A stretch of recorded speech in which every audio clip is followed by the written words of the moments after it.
Good morning students, मैं प्रफुल्ल खरात। आज आप यहाँ पर 10th NCERT चैप्टर 3 की एक्सरसाइज 3.2 3.2 को हल करेंगे। इसकी प्रीवियस क्लास के अंदर अपन ने अध्याय क्रमांक 3 की प्रश्नावली 3.1 के कुछ प्रश्नों को हल किया था। आज यहाँ पर अपन एक इम्पोर्टेंट प्रश्नावली 3.2 को हल करते हैं। तो प्रश्नावली 3.2 जो है उसका पहला प्रश्न है आपके पास, निम्न समस्याओं में रैखिक समीकरण युग्म बनाइए और उनके ग्राफीय विधि से हल ज्ञात कीजिए। जो नीचे दिए गए समीकरण हैं उनके रैखिक समीकरण युग्म बनाना है। बट नीचे दी गई जो अपने को प्रॉब्लम्स है, नीचे दी गई जो प्रॉब्लम है उन प्रॉब्लम के अंदर अपने को एक बेसिक प्रॉब्लम, एक शाब्दिक प्रॉब्लम दी गई है और उनको अपने को उनसे एक रैखिक समीकरण युग्म बनाना है, जिनसे अपने दो रैखिक समीकरण बनेंगे और उसके बाद उसको ग्राफीय विधि से हल भी करना है, ग्राफ भी बनाना है। तो विद्यार्थियों, इसका पहला प्रश्न है, आईएमपी प्रश्न है, पेपर में आता है। कक्षा 10वीं के 10 विद्यार्थियों ने गणित की पहली प्रतियोगिता में भाग लिया। यदि लड़कियों की संख्या लड़कों की संख्या से 4 अधिक हो तो प्रतियोगिता में भाग लिए गए लड़कों और लड़कियों की संख्या ज्ञात कीजिए। विद्यार्थियों, कोई कक्षा 10वीं के 10 विद्यार्थी है जिन्होंने गणित की पहली प्रतियोगिता, मतलब जो क्विज कंपटीशन होता है, कंपटीशन प्रतियोगिता में पार्टिसिपेट किया है, भाग लिया है और उसमें लड़कियों की संख्या जो है लड़कों से संख्या से 4 अधिक है। तो प्रतियोगिता में भाग लिए गए लड़के और लड़कियों, कितने प्रतियोगिता में कितने लड़कों ने और कितनी लड़कियों ने भाग लिया, ये अपने को विद्यार्थियों ग्राफीय विधि से हल करना है, ये अपने को ग्राफीय विधि से ज्ञात करना है। तो देखो, बहुत आसान प्रश्न है और पेपर में आता भी है। तो सबसे पहले विद्यार्थियों अपन मान लेते हैं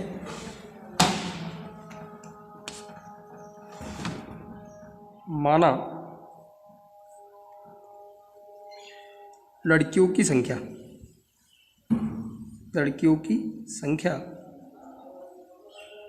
बराबर x। लड़कियों की संख्या जो विद्यार्थियों अपन x मान ली और लड़कों की संख्या को विद्यार्थियों अपन ने y ले लिया। प्रश्न अनुसार प्रश्न ये कहता है कि लड़के और लड़कियां टोटल मिलाकर, लड़के प्लस लड़कियां टोटल मिलाकर 10 है। पुनः प्रश्न अनुसार फिर प्रश्न ये कहता है कि लड़कियों की संख्या लड़कों की संख्या से 4 अधिक है। तो जो कम है विद्यार्थियों उसमें अपने को जोड़ना है। किसकी कम संख्या है? लड़कों की संख्या कम है, तो लड़कों में अपन ने 4 को जोड़ दिया है। समीकरण नंबर 2। अब इन दोनों समीकरणों को अपने को ग्राफ विधि से हल करके इनके हल ज्ञात करना है कि लड़कियों की संख्या कितनी है और लड़कों की संख्या कितनी है। जब भी किसी प्रश्न को अपन ग्राफ विधि से हल करते हैं तो उसके लिए अपने को x और y के कम से कम 3 मान तो होने चाहिए। कम से कम 2 भी हो सकते हैं, अधिकतम हम 3 ले सकते हैं, जिससे अपने को ग्राफ और लाइन जो रेखा बनेगी उसको सही तरीके से अपन समझ लेंगे कि भाई रेखा कहाँ प्लॉट हो रही है, कहाँ बन रही है। तो जो अपने पास पहला समीकरण है, समीकरण 1 को ले लेते हैं, थोड़ा हल कर लेते हैं। समीकरण 1 क्या है? x + y बराबर है विद्यार्थियों 10। अब यहाँ पर अपन उसके लिए एक टेबल के लिए x और y के मान लेते हैं। मान लो x का मान 0 है तो y का मान 10 मिलेगा। अगर y का मान 0 है तो x का मान 10 मिलेगा। अगर y का मान 5 है तो x का मान भी 5 मिलेगा। ये तो पहला हो गया। इसी प्रकार दूसरा समीकरण है अपने पास। दूसरा समीकरण है विद्यार्थियों x, समीकरण 2 से दूसरा समीकरण ले लेते हैं अपन। और समीकरण 2 है अपने पास x बराबर y + 4। अब यहाँ विद्यार्थियों अगेन मान रखते हैं अपन, तो अपने कुछ रिजल्ट मिलेंगे। xy y + 4 है। अगर y का मान 0 मिला, x का मान 4 मिलेगा। मान लो कि y का मान अगर -2 लिया तो x का मान 2 मिलेगा विद्यार्थियों। y का मान अगर -3 लिया तो x का मान अपने पास 1 मिलेगा। इस प्रकार से अपन ने x और y के लिए जो ग्राफ बनाने के लिए टेबल में मान ले लिए है, पहले समीकरण से भी और दूसरे समीकरण से भी अपन ने मानों को लिख लिया है, पहले और दूसरे समीकरण से। इस प्रकार से अपन ने 2 टेबल बना लिए ताकि इन टेबल की सहायता से अपन ग्राफ बना सके। टेबल की सहायता से अपन ग्राफ बना सके। देखो विद्यार्थियों, अपन अब ग्राफ बनाते हैं। ग्राफ बनाने के लिए अपन पहले से ही 9वीं क्लास से पढ़ते आ रहे हैं। इस टाइप से ले लिया अपन ने। इधर अपने नंबर आ गए, इधर भी अपने नंबर हो जाएंगे विद्यार्थी। इस टाइप से इसको अपन बोलेंगे एक्स अक्ष, सॉरी इसको बोलेंगे अपन एक्स अक्ष, इसको एक्स डैश, ये वाई अक्ष, और विद्यार्थियों नीचे क्या हो जाएगा वाई डैश। जहाँ दोनों अक्ष मिलते हैं उसको अपन 0 ले लेते हैं। अभी नंबर प्लॉट करते हैं तो इसके सबसे बड़े मान जो है अपने पास 10 तक के हैं। तो 1 2 3 4 5 6 7 8 9 और 10 इधर आगे स्टूडेंट। इस टाइप से 10 तक अपने को मान इधर साइड भी लेने पड़ेंगे।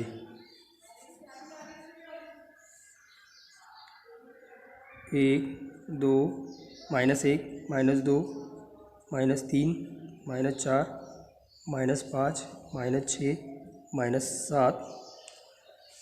इस टाइप से ऊपर भी मान हो जाएगी और नीचे भी मान हो जाएगी। और देन फॉर उसको अपन ग्राफ के ऊपर जो है वो रिप्रेजेंट कर देंगे। अब ग्राफ के ऊपर रिप्रेजेंट करने के लिए वाई के मान देखते हैं। वाई के मान भी अपने ऊपर नीचे तक 10 तक के हैं। 1 2 3 4 5 इस टाइप से, और नीचे है -1 -2 -3 -4 इस टाइप से। तो सबसे पहला मान है अपना x का 0 और y का 10। तो इस x का 0 और y का 10, तो y का 10 जो है विद्यार्थियों को कहीं ना कहीं ऊपर आएगा। यहाँ पर एक पॉइंट हो जाएगा अपना 0 10। सेकंड है x का 10 y का 0, x का 10 y का 0, तो ये वाला पॉइंट हो जाएगा अपना 10,0। और थर्ड है 5 5, इस x का 5 y का 5, तो ये वाला पॉइंट अपने को यहाँ मिल जाएगा 5 5। इन बिंदुओं को मिलाएंगे, जैसे इन 3 बिंदुओं को मिलाएंगे तो अपने पास एक रेखा बन जाएगी विद्यार्थी। और वो रेखा जो बनेगी वो अपने x + y = 10 वाली रेखा आ जाएगी। सेकंड अपना x का 4 y का 0, x का मान जो है 4 है और y का मान जो है 0 है, तो ये पॉइंट आ जाएगा अपने पास 4,0। सेकंड है x का 2 y का -2, x का 2 और y का -2, x का 2 y का -2, एक पॉइंट ये मिल गया अपने को 2 -2। फिर x का -3 और y का 1, x का -3 सॉरी x का 1 और y का -3, तो ये वाला पॉइंट मिल गया। तो विद्यार्थी इनको मिलाते हुए भी अपने पास इन 3 पॉइंट को मिलाते हुए भी एक रेखा बनेगी। और रेखा जो बनी वो दूसरी रेखा थी अपनी x = y + 4 वाली। अभी दोनों जहाँ मिलते हैं वहाँ से दोनों अक्ष जहाँ पर वो इंटरसेक्ट करते हैं, दोनों जहाँ इंटरसेक्ट करेंगे उससे अपने को एक पॉइंट इधर से मिलेगा, एक पॉइंट इधर से मिलेगा। तो यहाँ पर अपन देख सकते हैं विद्यार्थियों कि जो लड़के और लड़कियों की संख्या अपने को ज्ञात करनी थी ग्राफ विधि की सहायता से, ग्राफ मेथड की सहायता से, ग्राफ विधि की सहायता से अपन ने सबसे पहले एक प्रॉब्लम बनाई। और प्रॉब्लम बनाने के बाद अपन ने उनको हल किया। तो इसके अंदर अपन देखा कि ये जो ग्राफ है थोड़ा अपना कम ज़्यादा बना, तो यहाँ पर जो लड़कियों की संख्या हो जाएगी वो आपकी 7 होगी और जो लड़कों की संख्या हो जाएगी आपकी 3 हो जाएगी। इस प्रकार से इस प्रश्न का उत्तर आपके पास आ जाएगा कि लड़कियों की